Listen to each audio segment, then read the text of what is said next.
নমস্কার বন্ধুরা, welcome to ST unique sports. বন্ধুরা, এই ভিডিওতে আমরা কথা বলবো কিছু ট্রান্সফার নিউজ নিয়ে, যেখানে ইস্ট বেঙ্গল একজন দারুণ ভারতীয় প্লেয়ারকে টার্গেট করেছে। সেই আপডেট শেয়ার করার সাথে সাথে আজকে যেখানে ইস্ট বেঙ্গল হোম ম্যাচ খেলছে, তার আগে কিন্তু কেরালার একজন বিদেশি প্লেয়ার ছিটকে যাওয়ায় কিছুটা সুবিধা পাবে অস্কার, সেই নিয়েও কথা বলবো আমরা এই ভিডিওতে। খুবই ইন্টারেস্টিং ভিডিও হবে, শুরু থেকে শেষ পর্যন্ত দেখো। আর ভিডিও ভালো লাগলে সকলে একটু লাইক শেয়ার করে দিও। আর যারা চ্যানেলে প্রথমবারের জন্য এসেছো, মনে করে চ্যানেলটাকে সাবস্ক্রাইব করে নিও, তাহলে তোমাদের প্রিয় দলের খেলার সমস্ত আপডেট তোমরা এখানে পেয়ে যাবে। তো চলো আর দেরি না করে ভিডিও শুরু করা যাক। তো প্রথমেই যদি আমরা কথা বলি একটু কেরালাকে নিয়ে, তো কেরালা কিন্তু বেশ ভালো পারফরমেন্স করেছে, কিন্তু ধারাবাহিকতার তাদের অভাব রয়েছে। কিছু বিদেশি প্লেয়ার ভালো খেলছিল, তাদের হঠাৎ পরিবর্তন করে নেওয়া। তো সেই জায়গাতে কিন্তু কেরালা কয়েকদিন আগেই একজন নতুন বিদেশি প্লেয়ারকে সাইন করিয়েছে, এবং লাস্ট যেটা কেরালা ম্যাচ খেলেছে সেই ম্যাচে কিন্তু সেই বিদেশি প্লেয়ারকেও আমরা খেলতে দেখলাম, সেটা হচ্ছে দুসান্ত লাগাটর। তো এই দুসান্তের যদি আমরা কথা বলি, যথেষ্ট ধারাবাহিক প্লেয়ারটা কিন্তু খেলা রয়েছে, এবং লাস্ট ম্যাচেও কিন্তু অল্প গেম টাইম পেলেও নিজেকে প্রমাণ করেছে। তো এই দুসান্ত থাকলে কিন্তু মাঝমাঠ কিন্তু যথেষ্ট ভালো ডমিনেট করতে পারতো। আর যেরকমভাবে কেরালা প্রিপারেশান নিয়ে এসেছিল, সেখানে কিন্তু দুসান্তকে মাঝমাঠে রেখে তারা পরিকল্পনা সাজিয়েছিল। তো তাদের পরিকল্পনা কিন্তু এবার ভেস্তে গেল, কারণ যেরকমটা শোনা যাচ্ছে আজকে ইস্টবেঙ্গলের বিরুদ্ধে কিন্তু দুসান্ত খেলতে পারবে না। তার কারণ হচ্ছে, সে যখন তার দেশে খেলছিল সেখানে তার সাসপেন্ড ছিল, কিন্তু লাস্ট ম্যাচে কেরালা তাকে কিভাবে খেলিয়েছিল, আমাদের আইএসএলের এরকম ব্যাপার রয়েছে, তাকে খেলিয়ে দেওয়া গিয়েছিল, কিন্তু আজকে তাকে খেলানো যাবে না। তার সেইখানের সাসপেনশনের জন্য আজকের ম্যাচে সে অ্যাভেলেবেল নেই। হ্যাঁ, দলের সঙ্গে কলকাতায় এসেছে, তাকে রেখে মাঝমাঠ সাজিয়েছিল কেরালার কোচ।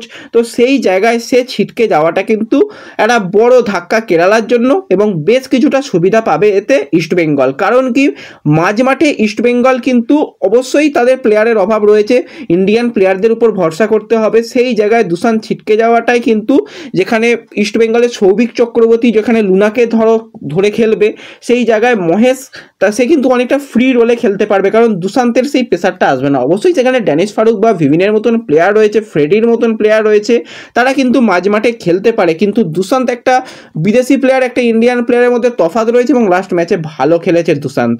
তো সেই জায়গায় দুসান্ত ছিটকে যাওয়াটা কিন্তু ইস্টবেঙ্গলের জন্য একটা ভালো সুখবর বলা যেতে পারে। এবং যেখানে রিচার্ড আজকে ইস্টবেঙ্গলে প্লেইং 11-এ যদি শুরু করে সে সেকেন্ড স্ট্রাইকার পজিশনে যাওয়ার জন্য, ওই সেন্টার ব্যাকের উপর থেকে যেখানে ডিফেন্সিভ ব্লকাররা খেলে সেই জায়গাতে কিন্তু অনেক ফ্রিডি খেলতে পারবে। তো এটা কিন্তু ইস্টবেঙ্গলের জন্য আজকের দিনে অন্তত একটা ভালো সুখবর বলাই যায়। তো এর সাথে সাথে যদি আমরা একটুখানি ট্রান্সফার নিউজ নিয়ে কথা বলি, তো আইএসএলের একজন পরিচিত প্লেয়ার এবং অনেকদিন ধরেই আইএসএলে রয়েছে, 24 বছর বয়সী ভারতীয় সেন্টার ব্যাকের প্লেয়ার নরেন্দ্র গ্যায়লটের যদি আমরা কথা বলি, বর্তমানে ওড়িশা এফসির সঙ্গে 2025 সালের 31শে মে পর্যন্ত যুক্ত রয়েছে, কিন্তু আইএসএলে একদমই সুযোগ পাচ্ছে না। বেশিরভাগ সময়ই কিন্তু ওড়িশার জোড়া বিদেশি ডিফেন্ডার নিয়ে খেলায় আরও সমস্যার কারণে সে সুযোগ পাচ্ছে না। কিন্তু প্লেয়ারটার মধ্যে কোয়ালিটি রয়েছে, সে কিন্তু সুপার কাপ চ্যাম্পিয়ন হয়েছে ওড়িশার জার্সি গায়ে, জামশেদপুরের জার্সি গায়ে কিন্তু লিগ শিল্ডও চ্যাম্পিয়ন হয়েছে।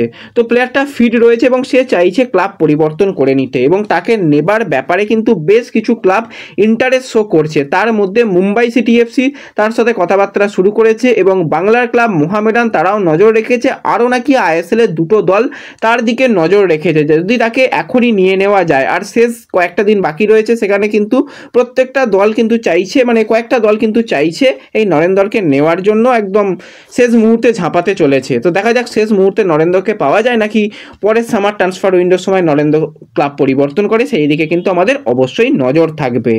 তার সাথে সাথে যদি আমরা একজন ইয়াংস্টার প্লেয়ারকে নিয়ে কথা বলি, 24 বছর বয়সী মিজোরামের player, main position defensive midfielder, এছাড়া কিন্তু সেন্ট্রাল মিডফিল্ডারেও খেলতে পারে।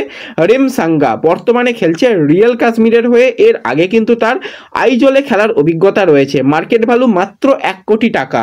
তো এই প্লেয়ারের দিকে কিন্তু নজর রাখছে ইস্টবেঙ্গল, শুধুমাত্র ইস্টবেঙ্গল নয়, তাছাড়া পাঞ্জাব এফসি এবং জামশেদপুর এফসিও কিন্তু রেমসাঙ্গার দিকে নজর রাখছে। তো খুবই একজন কোয়ালিটি প্লেয়ার, এবং এই সিজনে কিন্তু যথেষ্ট ভালো রিয়েল কাশ্মীরের হয়ে পারফরমেন্স করেছে। টোটাল কিন্তু রিয়েল কাশ্মীরের জার্সি গায়ে এই সিজনে 9টা ম্যাচ খেলেছে, 1টা গোল 2টো অ্যাসিস্ট, এবং দারুণ কিন্তু মাঝমাঠ খেলতে পারে, যেরকমভাবে আমরা দেখতে পাচ্ছি মায়াকান মতুন নর্থ ইস্টের জার্সি গায়ে ব্রিলিয়ান্ট মাঝমাঠে খেলছে, সেই রকমই কিন্তু কোয়ালিটির প্লেয়ার এই রেমসাঙ্গা। তো তার দিকে কিন্তু আলাদা করে নজর থাকবে, সে যদি আইএসএলে আসে খুবই ভালো হবে এবং খুবই কম টাকায় কিন্তু ইস্টবেঙ্গল এই প্লেয়ারকে নিতে পারবে, মাঝমাঠের অপশান কিন্তু বাড়িয়ে নিতে পারবে। তো যত তাড়াতাড়ি ইস্টবেঙ্গল এই প্লেয়ারকে সাইন করিয়ে নিতে পারবে ততই কিন্তু ইস্টবেঙ্গলের জন্য ভালো হবে। তো দেখা যাক এই উইন্ডোতেই তাকে সাইন করানো সম্ভব হয় কি না, সেই দিকে আমাদের অবশ্যই নজর থাকবে। তো এই ভিডিওতে এটুকুই আপডেট শেয়ার করার ছিল। ভিডিও ভালো লাগলে লাইক শেয়ার করতে পারো, চ্যানেলে প্রথমবারের জন্য এলে চ্যানেল সাবস্ক্রাইব করে নিও। তো দেখা হবে পরবর্তী ভিডিওতে, ধন্যবাদ।